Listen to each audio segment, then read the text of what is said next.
गाथा के सभी श्रोताओं को मेरा प्यार भरा नमस्कार।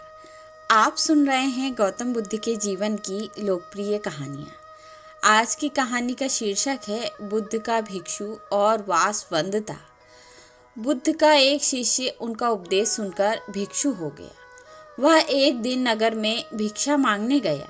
नियम था कि 3 घरों में भिक्षा मांगी जाती थी। बुद्ध के लगभग सारे शिष्य युवक थे। ये भिक्षु युवक भी शरीर से गठीला और सुंदर था। एक तो वह यौवन के रंग में रंगा हुआ था, अर्थात तन में आकर्षण था। दूसरा मन पवित्र था, अर्थात मन में ईश्वरीय शक्ति भी भरी हुई थी। जिसका तन और मन दोनों सुंदर है, वह परमात्मा के निकट है। वह भिक्षु एक घर के सामने भिक्षा मांगने के लिए रुका। वह मकान वासवदत्ता नाम की एक वेश्या का था। वह भिक्षु की आवाज़ सुनकर तुरंत बाहर आई और द्वार पर देखा कि एक सुंदर नौजवान, जिसका शरीर गठा हुआ है एवं उसका मुख एक अलौकिक आभा से युक्त है, उसको देखकर ऐसा लग रहा था कि वह भिक्षु युवक शांति और आनंद में डूबा हुआ है। वेश्या उसे देखकर हैरान रह गई, जबकि वह स्वयं भी बहुत सुंदर थी।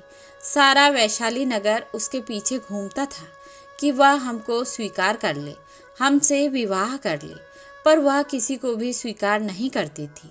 उस बलिष्ठ और सुंदर नौजवान भिक्षु को देखते ही वासवदत्ता उसे अपना दिल दे बैठी। उसने भिक्षु से कहा, घर के भीतर आओ, तनिक बैठो।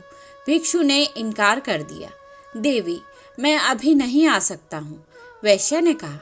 भिक्षु कभी इनकार नहीं करते, कोई बुलाए तो जाना चाहिए। मेरे भवन के भीतर आओ। हे भिक्षु, अगर भीतर आओगे तो कुछ न कुछ तो पाओगे ही। भिक्षु ने कहा, अगर कुछ देना है तो द्वार पर ही दे दो। उस वेश्या का दिल और दिमाग उस युवक के आकर्षण में बिल्कुल डूब चुका था। उसको कुछ सुनाई ही नहीं पड़ रहा था। वह भिक्षु कुछ क्षण रुककर आगे की ओर बढ़ गया। दासी ने आकर कहा, अब द्वार पर कोई नहीं है, भीतर चलो। वासवदत्ता की तंद्रा टूटी। वह बहुत दुखी और पीड़ित हुई। जब स्त्री के प्रणय निवेदन को कोई पुरुष ठुकरा देता है तो उसकी हालत बड़ी खराब हो जाती है। वासवदत्ता ने अपने जीवन में एक ही बार एक ही पुरुष के प्रति लगाव रखा था। उसने भी इनकार कर दिया। दिल टूट गया। उसने नृत्य बंद कर दिया, गाना बंद कर दिया। जो दिन भर मुस्कुराती थी और लोगों का मनोरंजन करती थी, वह सुंदरी वासवदत्ता बिल्कुल मौन हो गई।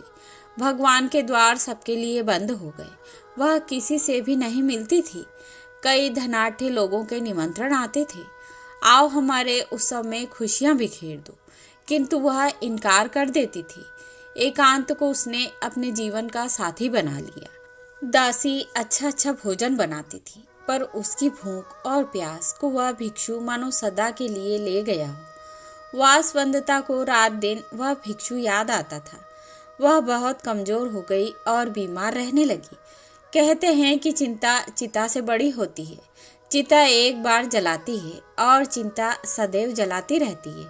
वह कहीं आती जाती नहीं थी। एक ही स्थान पर लेटे लेटे उसके शरीर में कई जख्म हो गए। उसकी सुंदरता कुरूपता में बदल गई। अब उसे कोई देखना भी पसंद नहीं करता था। बहुत समय के बाद फिर वही भिक्षु उस नगर में पुनः आया। उसे मालूम पड़ा कि वासवदत्ता बहुत बीमार है, उसकी हालत बहुत खराब है।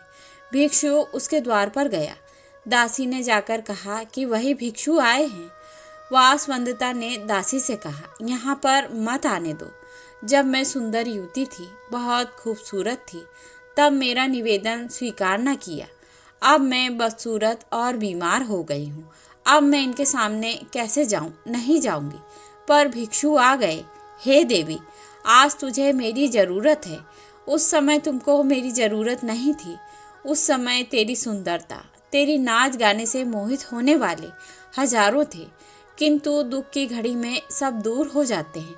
अब तू चिंता न कर, शर्मिंदा मत हो। मैं तेरे पास रहकर तेरी सेवा करूँगा।